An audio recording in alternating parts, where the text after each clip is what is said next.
everyone, this is Jeff with AZ Boomer Adventure, and I'm here today to show you a few things that we have added to the outside of our camper, a little continuation from the first video I did on our camper, and then I'm going to take you inside and show you some of the upgrades I did inside.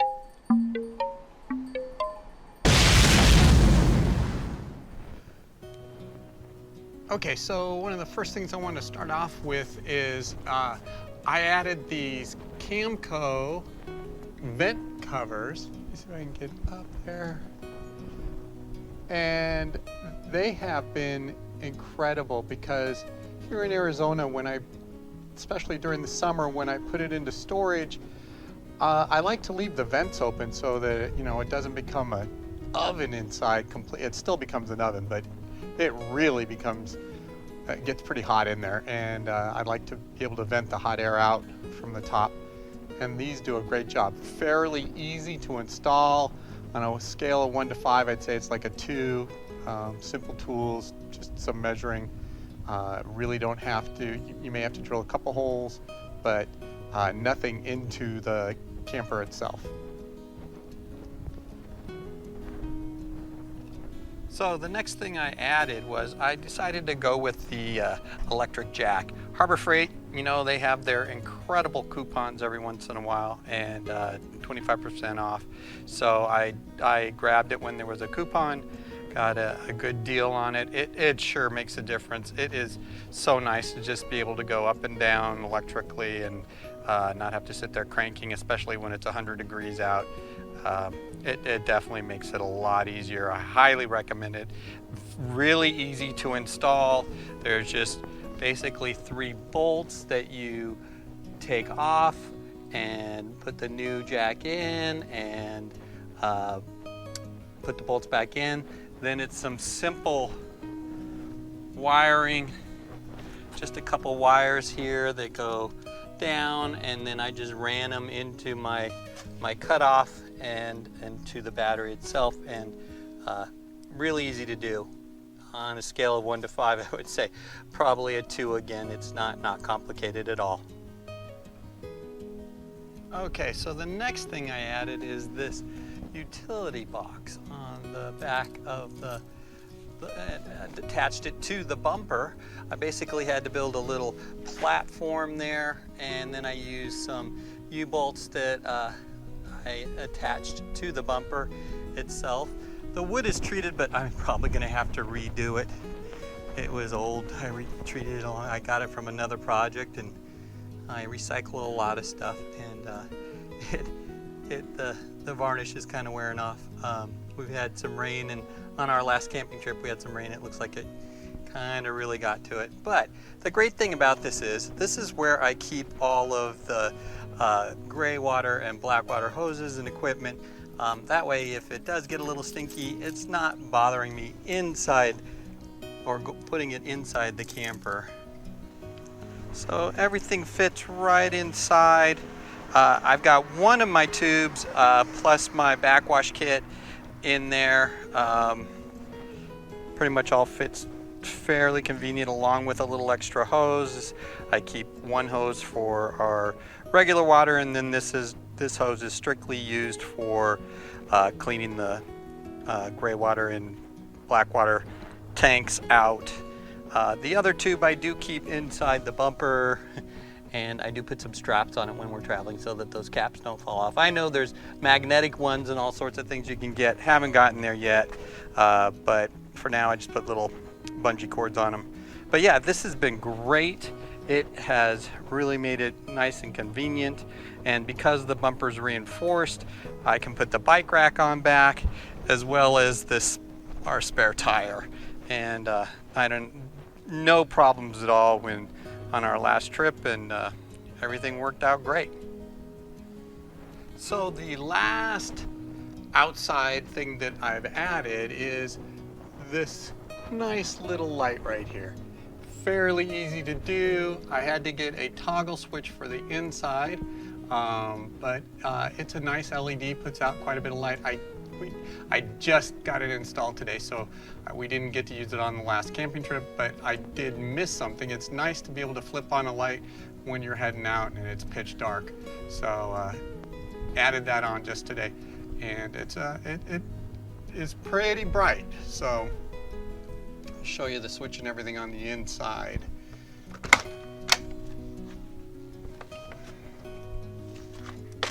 And we're heading inside. All right, we'll get some lights on, but here is the inside of our camper.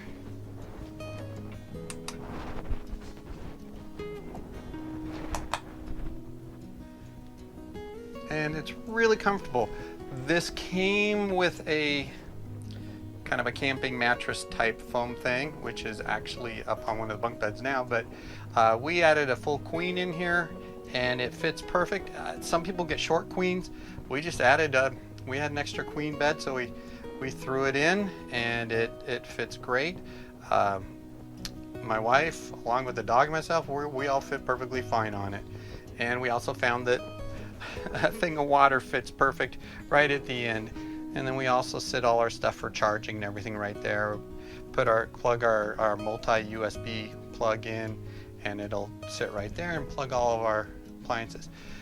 We have our TV right there that can be adjusted. It can be turned different ways, and it comes with, well, the camper came with an antenna on top, and you just hook your coax up to it, and then there's a switch and a button there that activates the antenna, and you can get local digital channels that way. We were at the Santa Catalina State Park, and we got a good 40 channels, quite a few of them Spanish channels, but we really didn't get any of the local channels. So, but there was one news channel so we could find out what's going on, especially with the hurricane down south. But it works fantastic, and real happy. You can sit at the dining room table as well as on the bed and watch TV if you're doing that on your camping trip. But you know, we had a bit of rain, so we were kind of stuck in one night, and it was nice to be able to sit and just watch TV. All right, the other thing that our camper comes with is it doesn't come with a rooftop AC. It comes with a side AC, and it works pretty good. I can't say it's fantastic. It cooled it down pretty good. We had it down to 68, and it probably got to about 72, 75 in here, which wasn't bad. The only problem is, and that's with the main living area, the only problem is that the bunk beds over here, down in these corners, really don't get the air. And especially down inside this bunk bed here, it really stays quite warm. We're thinking I'm going to try to look into getting a 12-volt fan or something that I can put down in there that we can adjust. There we go. I thought I'd open up the window, kind of give you a little better idea of the size. So what I did is I took the mattress from up top, stuck it on here, so there's two mattresses under this, the top bunk and the bottom bunk mattress. And then this has the mattress that was formerly where the queen size is, and I'm probably going to just take that out, and we're going to use the top for storage. We don't have that many people sleeping in here, so we can use that more for storage. Now, some of the things that I've also added were right up here. These areas were just panels.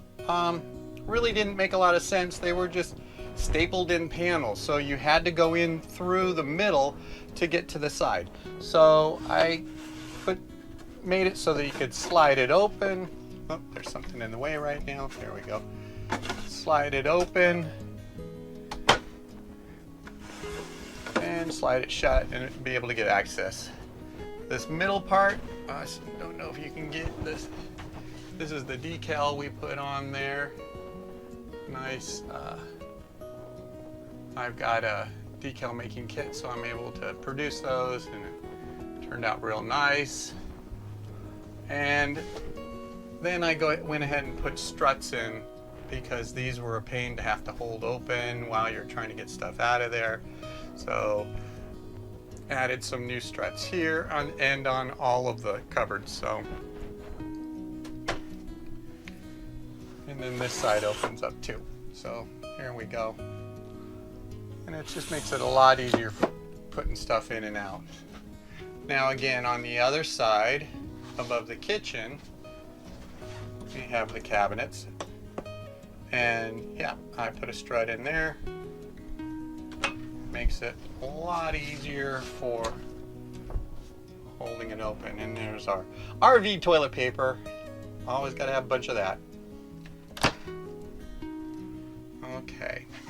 So before I take a look at the kitchen, I'm going to show you the panel here and what I did. So what I ended up doing was putting in just a toggle switch here. I had some extras. I hit this with the Dremel. I feel really bad because I made a mark, but oh well, such is life. But yeah, we have a toggle switch here now, and it goes on, and then if you come out here, you can see the lights on, and then I'm going to turn it off. Boom. It was fairly easy. Inside there's a couple connectors that had empty spots on them, and all I had to do was flip a little lever up, put my wires in. I added a couple wires, and I would say on a scale of 1 to 5, you're looking at a 2.5 to 3. If you know anything electrical, very easy, very simple. It's all 12 volt that I was working with, so not a real painful situation. The original toggle switch I had was a square one, but it was a little too big, so I ended up pulling this out of a kit I had in my garage on one of my solar kits, and it works great. Alright, all the lights in here, I don't want to get too close, but all the lights are 12 volt. They run off the 12 volt system, and you just push the button, turn them off, turn them on. Really nice and bright. We actually usually only use 1 or 2 when you're in here, but there are a bunch of them everywhere. All right, and this is our little kitchen area, and there's power at the end, and we usually put our ice maker here or our Instapot, and then this is a little area where we put our trash can inside here.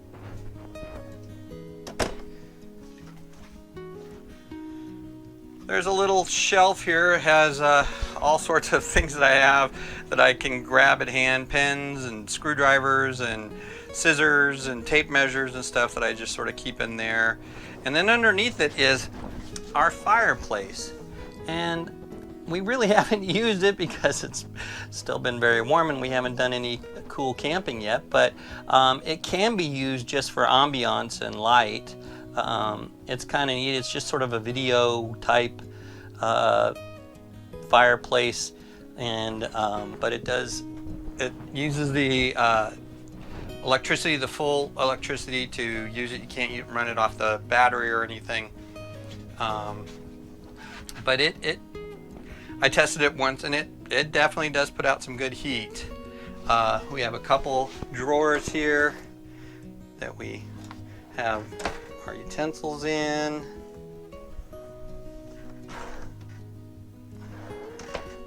And it's nice, they've got those click type, get that in there. They click into place so that, you know, they really catch so they don't go flying open while you're driving down the road. This is the cutting board we had made. I have a neighbor that does a lot of woodwork, and so he built this cutting board. Fits right over the stove real nicely, and he did an excellent job. And then we have our wash bin that just fits right in the sink there, like so. Okay. We also have a microwave, and I was really surprised for the size of this microwave. It does a great job. It really puts out. Well, I mean, not puts out, but it cooks things very fast. Some of the smaller microphones that I've used in the past just don't have the wattage, and they, you know, take a lot longer. This, a minute, really cooked things pretty quickly. So impressed with the microwave. Fridge, on the other hand, not too impressed with. Unfortunately, Well, and I put some Velcro on it so that it doesn't fly open down the road. Doesn't have a spot for frozen goods. It really, we had it cranked all the way and it didn't get very cold. So, and probably in the future we'll be switching it out with a bigger fridge, looking at moving the microwave up because there's an empty space up there, and getting a bigger fridge put in here that can handle some frozen goods too. So, I mean, this is okay. It's just dorm fridge, and basically they had to, because it's not a 12 volt or propane fridge, they had to put an inverter in to handle it, because when these were being built, they didn't have enough fridges, and so they were using these just basic dorm fridges that they were throwing in here, and so they had to put the inverter up front, and it's kind of a pain. And then there was a recall on the inverter to get it set so that it wouldn't shut off after 25 hours, and so we got that all taken care of. But yeah, definitely need a bigger fridge. Okay, so we saw the bunks. Now this is our bathroom, and real happy with it. It's nice, pretty roomy. Got our stool here, and we just got a little thing to hold dish towel or bathroom towels and soaps and things like that, which are great. It does a good job. Got to figure out a good way to attach it to the walls. A lot of people use the strips, that super strips or whatever they're called, and in Arizona it's a little hard. It gets so warm and they just don't, after a while, don't stick very well. So not using those. This is, and that's why we don't have any art or anything on the walls. Real basic RV toilet. Now the shower, on the other hand, is kind of interesting because you have to step up into it. It's got this real high rise there. If you are over 5'5", you probably, I mean, I had to bend over a little bit, and it's a little tight, but my wife loves it, so that's all that matters. And it worked great for her.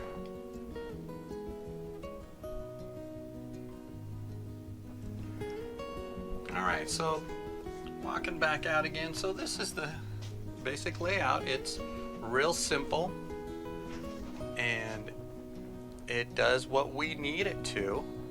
No bells and whistles. I'm sorry about no artwork at this point up on any of the walls. Some of the pictures and stuff I see of people posting things, they have lots of artwork and stuff up, but like I said, we can't really stick anything to the walls without nailing or screwing in, and it's kind of hard to find studs in here, and I don't know. It's, oh yeah, and it comes with a folding table that makes down into a bed, and this whole area makes another bed, so there's another spot that someone can sleep. We usually end up taking the table outside, as well as I bring other tables with us, and it works out great. Well, I hope you guys have all enjoyed your tour. Thanks for watching, and I hope you have great adventures out there. This is Jeff with AZ Boomer Adventure. Thanks for watching.